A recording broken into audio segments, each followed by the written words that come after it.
Olá, queridos irmãos e irmãs, dia 26 de abril, segunda-feira da quarta semana da Páscoa.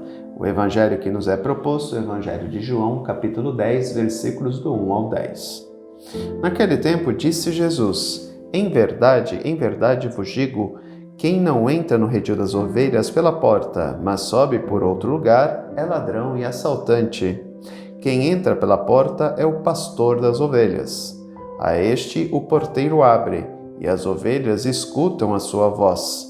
Ele chama as ovelhas pelo nome e as conduz para fora.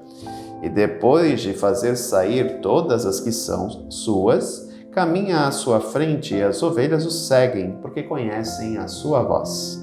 Mas não seguem o estranho, antes fogem dele, porque não conhecem a voz dos estranhos.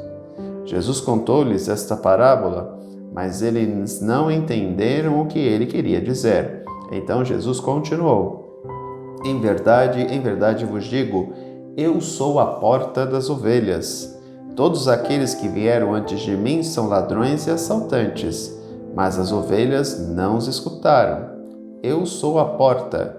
Quem entrar por mim será salvo. Entrará e sairá e encontrará pastagem. O ladrão só vem para roubar, matar e destruir. Eu vim para que tenham vida e a tenham em abundância.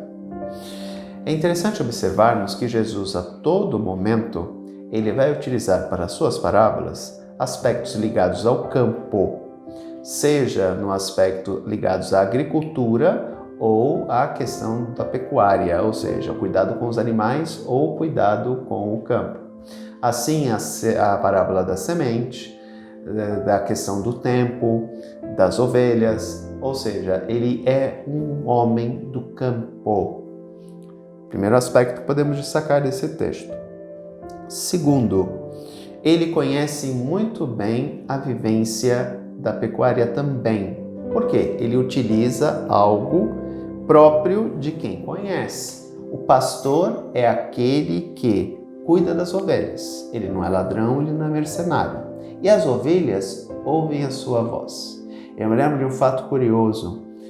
Quando ainda era seminarista, numa missa que teve no seminário, o padre Júlio era reitor do seminário. Era um dos reitores do seminário. E o que aconteceu? Ele criava ovelhas no seminário. E na missa, no final, ele foi convidado a falar algumas palavras. Era o primeiro ano dele na formação, se eu não me engano. E na hora que ele pegou o microfone e começou a falar, depois de uns 3 ou 4 minutos, as ovelhas vinham pelo caminho do seminário, seguindo justamente para o lugar onde ele estava. E aí eu me lembrei imediatamente desta passagem. As ovelhas reconhecem a minha voz. E foi uma risadeira geral, né? Todo mundo parou e começou a dar risada, porque as ovelhas iam chamando ele, né? E ele falando e as ovelhas chamando ele. Achei muito interessante isso. É algo que eu gosto sempre de partilhar quando eu lembro desta parábola. Realmente as ovelhas conhecem a voz daquele que cuida delas. É algo extremamente interessante. E Jesus se utiliza justamente disso para fazer uma analogia com ele, né? Isso daí é a questão da parábola. As pessoas, aqueles que são os enviados, escolhidos por Deus, ouvem a voz dele e conhecem esta voz. Lembremos quando Maria Madalena vai ao sepulcro no primeiro dia e o corpo do Senhor não está. Como ela reconhece Jesus? Pela voz. Porque o texto fala que Maria não o reconheceu, né, no seu aspecto. Agora, quando ele chama ela pelo nome, ela imediatamente o reconhece. É um aspecto extremamente interessante, né? Os discípulos de Jesus reconhecem ele pela sua voz. Todos nós somos ovelhas do rebanho do Senhor. Todos nós o reconhecemos através da sua palavra, que é o Evangelho. É através da vivência desta palavra que nós reconhecemos aquilo que é do Senhor e aquilo que não é, porque Ele fala em nosso coração. Aqui está um aspecto muito importante. Aquele que tem vida de oração. Aquele que está em comunhão com o Senhor através da oração, reconhece a voz dele. Aquele que não está, não. Pode se deixar iludir por outras vozes, né? Como o próprio texto coloca. Mas aquele que tem vivência, aquele que tem intimidade com Jesus, reconhece a sua voz. Outro aspecto extremamente importante: eu sou a porta, quem entrar por mim será salvo. Como assim ele é a porta? Sim, ele é a porta. Nós chegamos ao reino dos céus através dele. Ora, se ele é a palavra que se fez carne e habitou entre nós, é através da palavra, da vivência dessa palavra, dos ensinamentos, que nós entramos. E quem é? Ele.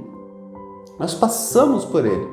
A partir do momento que eu ouço a voz dele, a partir do momento que eu reconheço as suas palavras como palavras salvadoras, palavras que norteiam o meu caminho, palavras que me orientam, palavras que me fazem compreender aquilo que é a vontade de Deus na minha vida, ele se torna uma porta.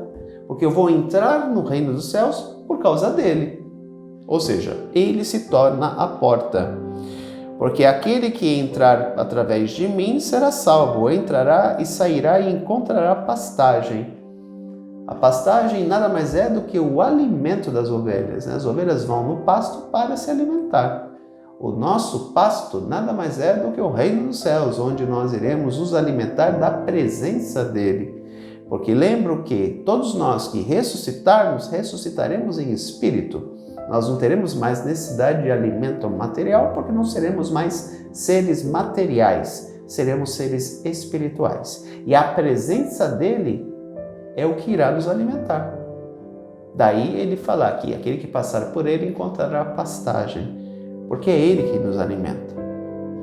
Por isso que mais tarde, na continuação do texto, ele vai dizer: eu sou o bom pastor, que foi o texto de ontem, domingo. O domingo do bom pastor é o quarto domingo da Páscoa. Eu sou o bom pastor, eu dou a minha vida pelas ovelhas. E realmente ele fez, né? Hoje nós estamos celebrando o tempo pascal, durante essas 8 semanas aí, justamente em festa pelo sacrifício dele. Ele deu a vida pelas ovelhas e ele ressuscitou para que as ovelhas um dia também possam ressuscitar. E tudo isso por causa dele. Se ele não tivesse morrido na cruz, continuaríamos nossos pecados. Se ele não tivesse ressuscitado, continuaríamos morrendo de maneira definitiva. Agora, a partir do momento em que ele morreu, deu a sua vida pela nossa salvação e ressuscitou, nós não iremos mais conhecer a morte. Passaremos pela morte, mas não ficaremos presos a ela, porque ele irá nos ressuscitar, porque ele é a porta e todos nós passaremos por ele. Um grande abraço, até amanhã, se Deus quiser. Tchau.